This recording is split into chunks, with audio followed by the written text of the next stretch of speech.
So another laptop guys, Toshiba laptop number 5. Check natin. Toshiba, open natin. Oops, buo pa. Ang screen hindi pa nagalaw. Original pa, alikabok. Makinis pa dito, kita nyo makinis, maganda. i7 pa, yan. Okay. So, tingnan natin sa ilalim. Parang okay pa siya. Parang lang. Check natin kung kumpleto pa. Tingnan natin kung may RAM. Parang sa tingin ko goods to ah. Oy, wala na RAM. For sure, wala na ring hard drive to.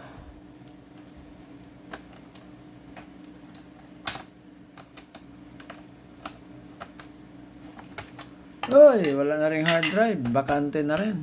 Anyway. So, lagyan natin ng RAM. So, DDR3. Isa lang.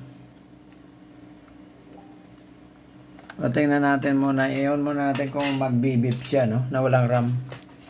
Sana mag-beep para sigurado na RAM lang ang problema niya. Sana. Okay. Supply natin.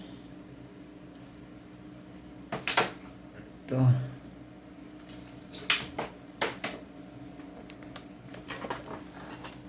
Plug in natin.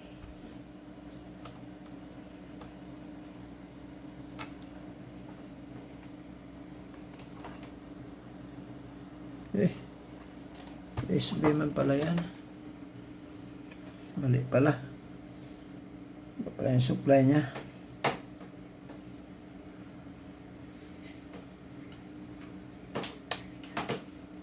Okay. Ito yung supply. Ano kasi siya?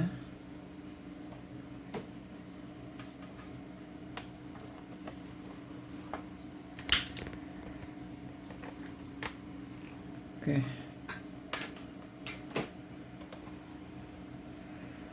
Power natin. Sana mag-beep. Yan. Ilaw-ilaw. Wala rin beeping. So, putsak yung sound. Harman Kardon pa. Oh. Basta-basta. Okay, unplug muna natin. Then, lagyan natin ng memory. Walang beeping. Medyo delikado. Anyway. At lagyan ng RAM.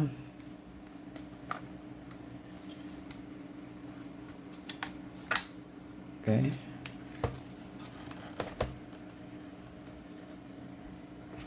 Plug in.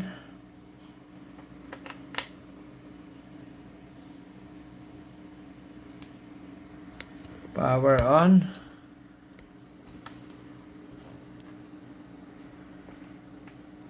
Power.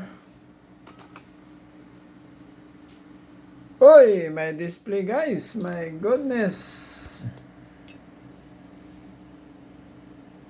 Okay. Nice one. Okay. So, ito good, nice. See? Parang bagong-bago pa. Oh. Tingnan nyo yung sound, oh. Harman Kardon. Hindi basta-basta yan. Okay, i7.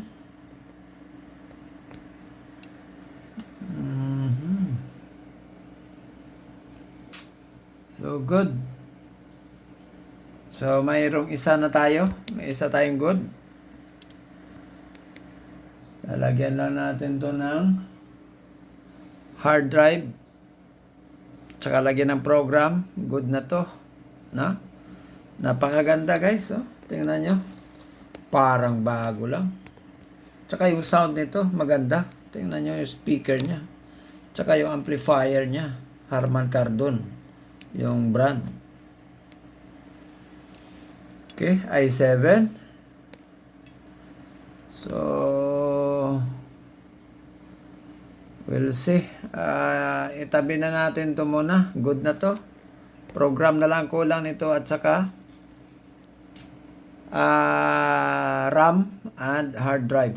So, mayroon naman tayong mga extra hard drive pa na natira doon sa mga nabili natin before na marami na hard drive. So, may mga sobra pa tayo. RAM na lang ang kulang natin. So, bibili na naman tayo sa online, no?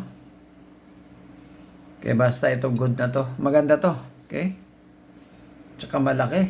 I think this is 15 inches screen.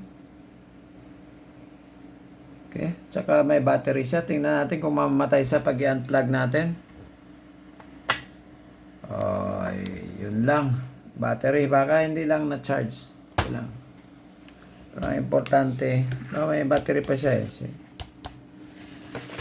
So, anyway, good na ito. Tanggalin natin yung RAM kasi kailangan natin to sa ibang pang-testing natin.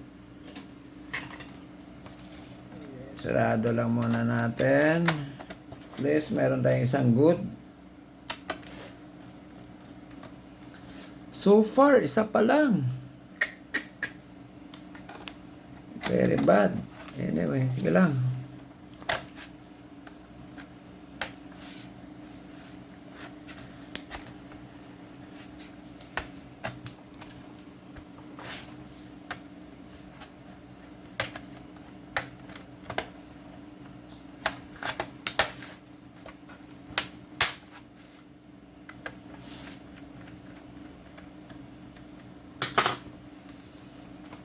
Okay.